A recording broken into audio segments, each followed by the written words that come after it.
know what you call it. I call it a clinker. It was just Ron goofing off during the session. We did it over. Oh, yeah? Well, our little clinker's on every album. Look, I listened very carefully. Oh, no, that is impossible. I told you we did it over. I wouldn't let something like that get by. Look, Billy, you didn't let anything get by. Because that's not your album. I mean, not the original. That was made off a pirated tape. And every pirated album has that little clinker on it.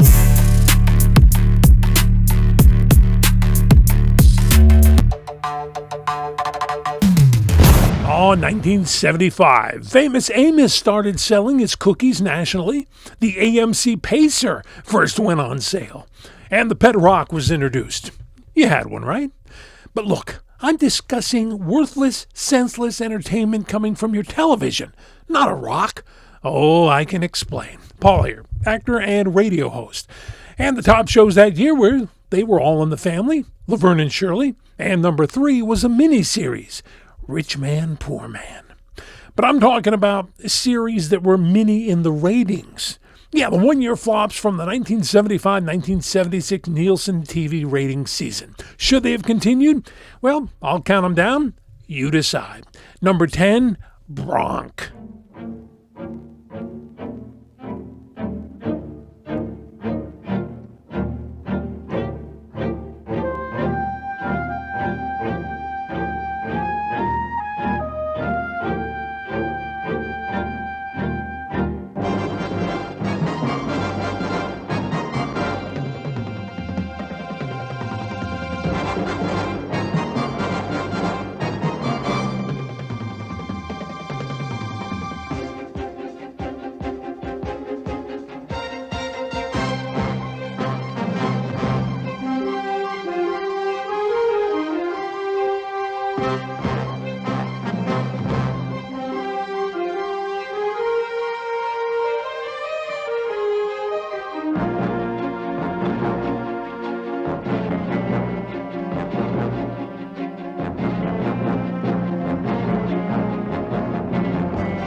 Jack Palance played Bronk, Alex Bronkov, a cop tasked with cleaning up the streets of Ocean City, California. Too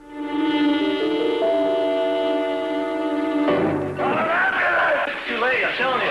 Too late, slow down. The guy's dead, out of the way! An undercover cop. Give me names. You're crazy, do you know that? You're really crazy. A veteran of the streets. A special investigator like none you've ever seen before. You know what they'll call you, don't you? Mayor's pig. During a break on location recently, we asked Jack Palance about the series and the man called Bronk. Bronk's background is a policeman who rose to be a lieutenant. Became terribly interested in things such as drugs. I'm flushing the stuff. Oh, Bronk, that stuff's evidence. I want this crud sold in the streets. He learned that the police sometimes were winking in the wrong direction. What percentage of this police department would you say is corrupt? 1%? 2? 50? You're trying to put words into my mouth. Someone should. Bronk becomes a special investigator because after he works against certain police interests, it became difficult for him to work with police. Detective Bronkov, do you trust anybody in the department? I don't know.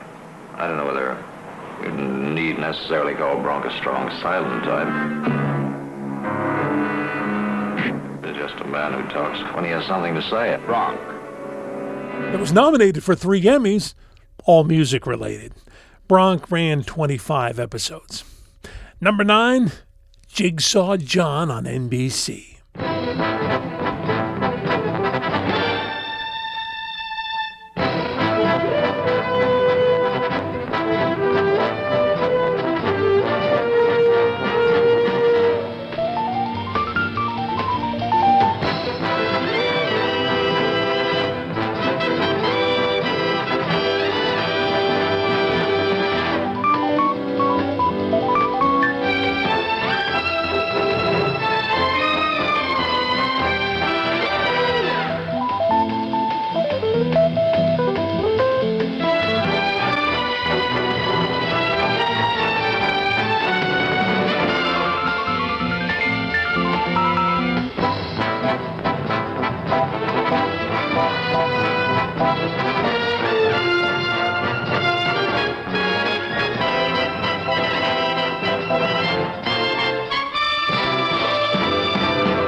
was a big badge. Jack Warden played John St. John, also known as Jigsaw John, another tough cop show. This one took place in L.A.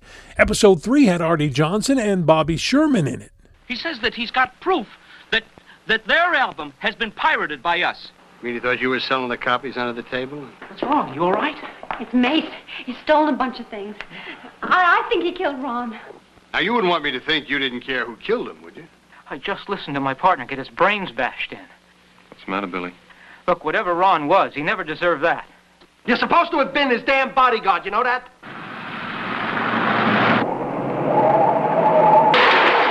Ran 15 episodes. Number 8, Matt Helm on ABC. Oh, the theme even has that James Bond spy feel.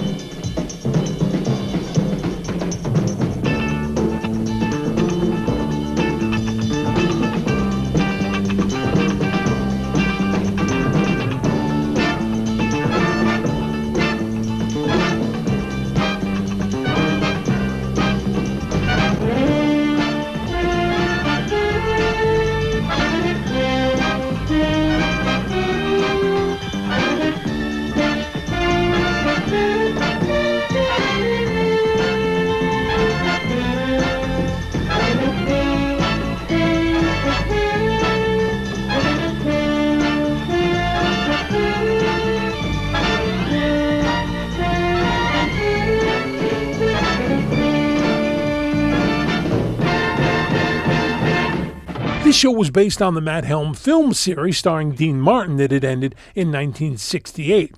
Now, in the TV series, Helm, now played by Anthony Franciosa, is a former spy that has become a private investigator. Lynda Carter was on one episode just months before she became Wonder Woman.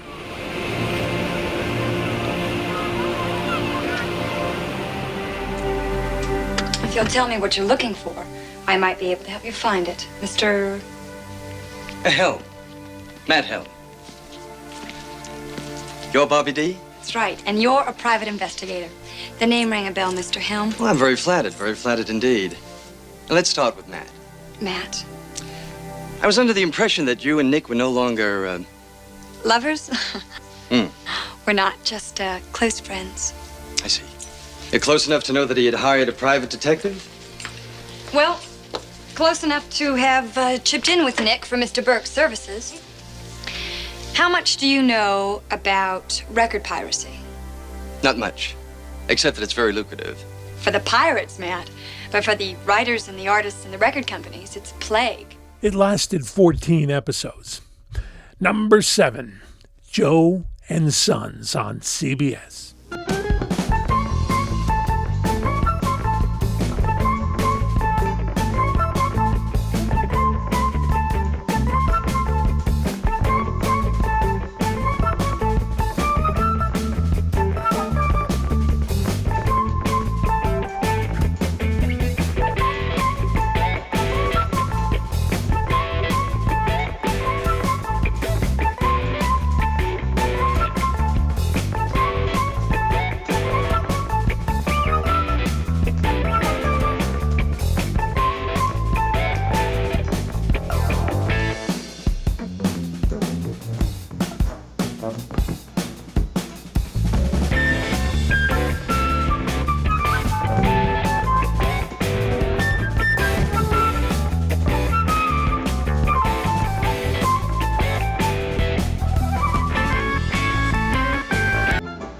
It's a sitcom about Joe Vitale, who's a blue-collar Italian-American raising 2 teenage sons in Hoboken, New Jersey. I'm Richard Castellano. I'm on a new comedy series called Joe and Sons. I play a guy named Joe Vitale, who's a working man, raising 2 sons all by his lonesome. There are a lot of problems and a lot of laughs. So join us here on WCAU TV Channel 10, Tuesday at 8:30. Didn't seem that energetic. This promo, though, gives a better feel of the show. Catch the brightest stars on CBS. Tuesdays this fall. New comedy. Come and get it. Hey, what do you wear? This is salute. Oh, come on. It's a shoe. Nah, this is a shoe. This is something you wear for Halloween. All right. Let's discuss this quietly and calmly. Richard Castellano in Joe and Sons. It was a decent show, but went up against Welcome Back, Kotter, and ran just 14 episodes. Ooh. Number 6, Good Heavens on ABC.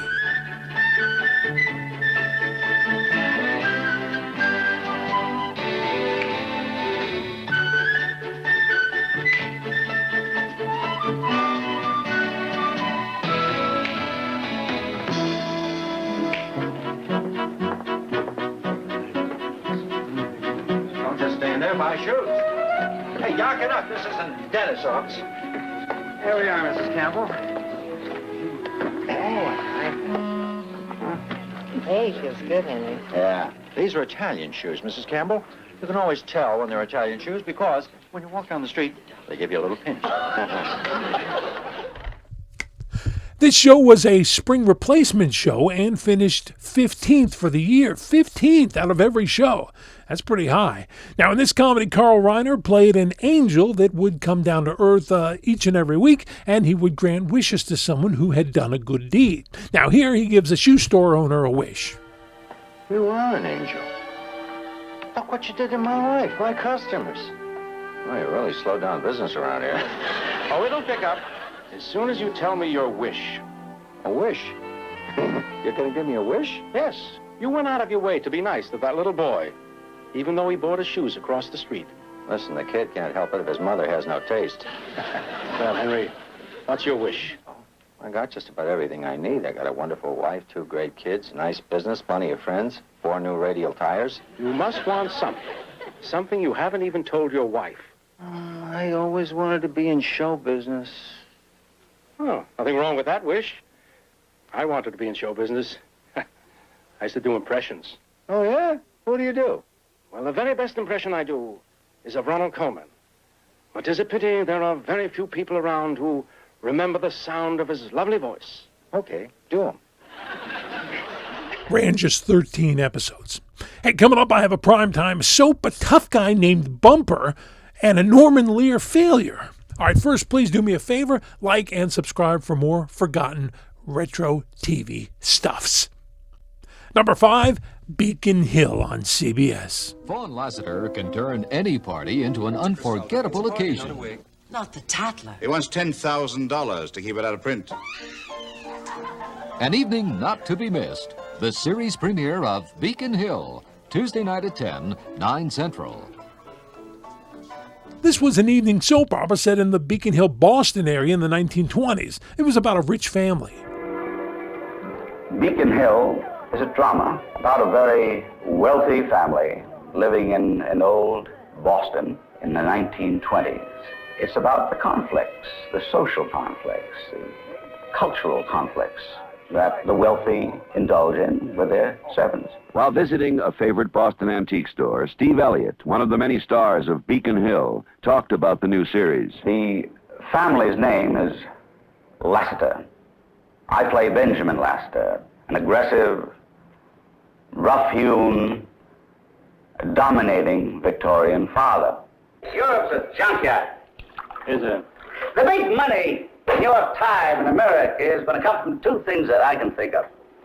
First, building up Europe again. I mean pouring capital into it, then taking it out again. Ran 13 episodes. Number 4, The Blue Knight on CBS.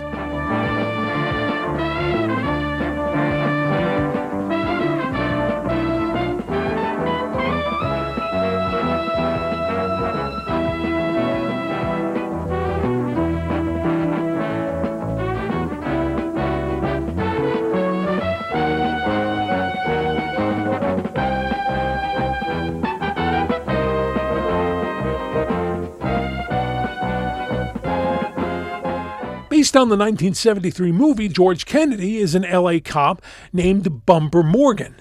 That's right, Bumper Morgan. And that was pretty much the series. It was your usual cop show. Ran 25 episodes. Number 3, the Family Holvak. Then Glenn Ford and Julie Harris in warm dramas in a bygone America of family sharing. The Family Holvak. Now, this one was based on the TV movie The Greatest Gift. It follows a reverend, played by Glenn Ford, and his family trying to make it in 1930s Tennessee. It was trying to cash in on the Walton success. Look, no matter how much you dislike a man, you don't go around spreading those kind of stories about him. Pa, you're going to have to punish me, because I didn't go to school again. I went to Harv Jennings' place. How much disobedience do you think I'm going to take? When I told you he was no good, you thought I was making it up. So I went to find something I could show you. And I was right, Pa. Behind the barn, he's got a still for corn liquor. Oh, he's got a still. That doesn't mean he shot anybody. Well, I heard 3 shots coming from the creek. You heard 3 shots, right? But did you actually see Harv Jennings shoot or kill anybody? Well, I couldn't. It was way down the creek. But it had to be them. The body was found in Wilkins Holler. That's miles away from Jennings' place. Now, suppose you go to bed and just stay out of things that don't concern you. Come on. Ran only 10 episodes. Number 2, The Dumplings on NBC. The opening song was, interesting. Arms and legs, ham and eggs, the great team of pipe and slippers. And there's the daily double, good things come in pairs. Heart and soul, rock and roll, an old-fashioned horse and buggy. A song's got words and music, good things come in pairs. You can bet no one knew just what he was doing when he began all the 2x2ing. He and she, you and me, a sweet blend of milk and honey, always together. We'll go through life discovering good things come in pairs. This sitcom described itself as a fat married couple, Joe and Angela Dumpling, who own a New York deli. The plots revolved around the deli, and there were a lot of fat jokes. Yeah, this was a Norman Lear show, not one of his better ones. It ran only 10 episodes. And now my number 1 year TV series wonder from the 1975-1976 Nielsen rating season, Saturday Night Live, with Howard Cosell. Singer Andy Williams, impressionist Marilyn Michaels, magician Mark Wilson, and comedian Norm Crosby join Howard Cosell on Saturday Night Live with Howard Cosell, 1 hour from now on ABC. Yes, you heard correctly. Howard Cosell hosted a variety show that started the same year and shared the same name as the legendary NBC show that is still on. Ladies and gentlemen, Howard Cosell!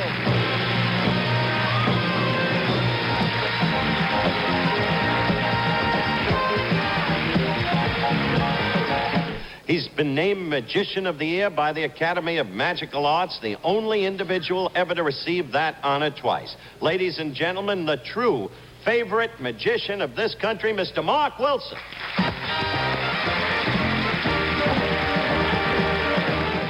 I never heard of Mark Wilson, and I like magic. Anyway, where was I? Oh, yeah, it was filmed at the Ed Sullivan Theater, and it was your basic variety show. Adventurous, dynamic, and bionic. Lee Majors. He'll be with us tonight on Saturday Night Live. Thank you, Howard, but I'm really looking forward to seeing the real $6 million man, O.J. Simpson. He's worth $12 million. He's got me drinking orange juice. Plus 32 alive and kicking beautiful Radio City Music Hall Rockettes surrounding Lee Majors. I can hardly wait. Tonight, 8 o'clock over many of these ABC stations. Now get this. Bill Murray was a regular cast member. Oh, and the cast called themselves the Primetime Players, which is why NBC called their cast the Not Ready for Primetime Players. They were parodying it. NBC's Saturday Night Live has run upwards of 1,000 episodes. ABC's Saturday Night Live with Howard Cosell, 6 episodes. Only 4 aired, and it wasn't a summer replacement. Ooh. All right, there they are. Now it is your turn. Any surprises? Please let me know if you watched any of these goodies or heard about any of them. Also, please like and subscribe and even hype. It helps me out. Thank you so much. And take a look at my first 1975 show's video, Cousin Oliver. was at it again, and he was causing problems. Right here. Mm-hmm.